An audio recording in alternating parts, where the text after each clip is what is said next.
Welcome to Visual Communication and Media. My name is Adam Rozeski. It's a pleasure to see each and every one of you. I hope everybody's having a great weekend. Hope everybody's doing well. Just wanted to give everybody a heads up and give shout out to all the good work and everything. I finished y'all's grades this week. A lot of the presentations were pretty good, so good job there.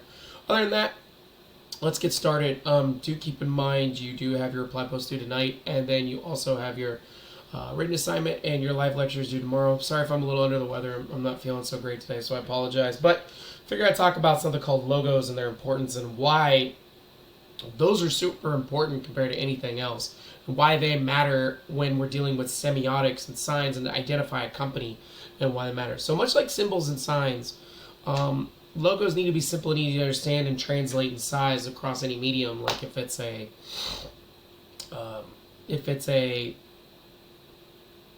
billboard, or if it's like something small, like an Apple Watch or something. But logos need to be a visual representation of the company or product, and they have to directly correlate to the experience.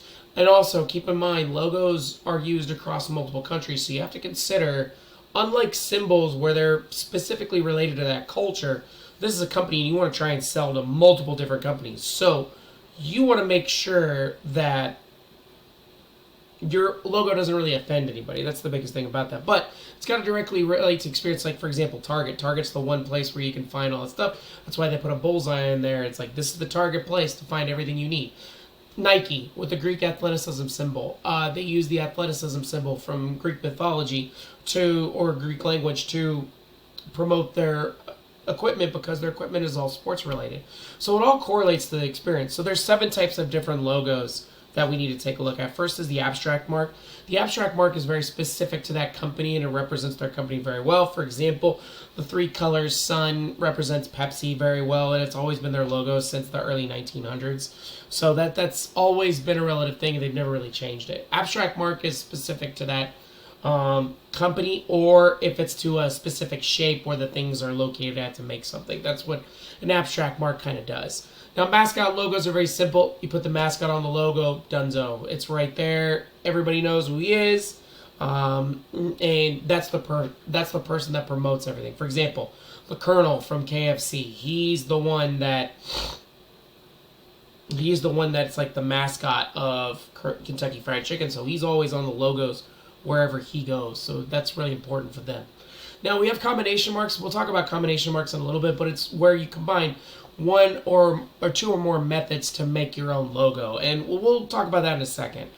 Now we also have emblem logos. Emblem logos are very traditionalistic. They really are put with places and things that are logos that are very traditionalist. Really go to high-end organizations or schools, or really long and government organizations, or family heraldries. Anything that has tradition over multiple years, usually you see an emblem logo a lot of times. For example, Harvard's logo, since they've been around since the 1700s, is very traditionalistic, with a shield on top of a wreath with a scroll that says Harvard, with 3 little books on top of the shield that say Veritas, which is the Latin word for truth. And Harvard has always been the place to find truth, so that's why they've been really strong with everything that they do. Now, the other 3 are pretty simple. Letter marks are just acronyms of a company. For example, NASA, National Administration Space Association. That's a long thing to say. So let's condense it into an acronym. Let's call it NASA. And that's the letter mark right there. It's just the acronym of the organization or the company. Now, pictorial marks are simple. They're just an image that relates to the company's experience. For example, Target's a pictorial mark. Nike is a pictorial mark. Apple is a pictorial mark. They use an image to showcase the experience a lot of times. That's why Apple is, the Bite Apple. It just recognizes them as the company, and it correlates to the name, especially using the black apple. That's what really matters.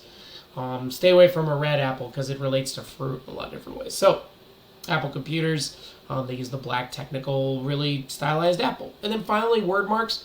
Word marks are just the company's name and a really stylized element, but you can see the name there. Never use a very long name for a company as a word mark. I would abbreviate it and put it into a letter mark.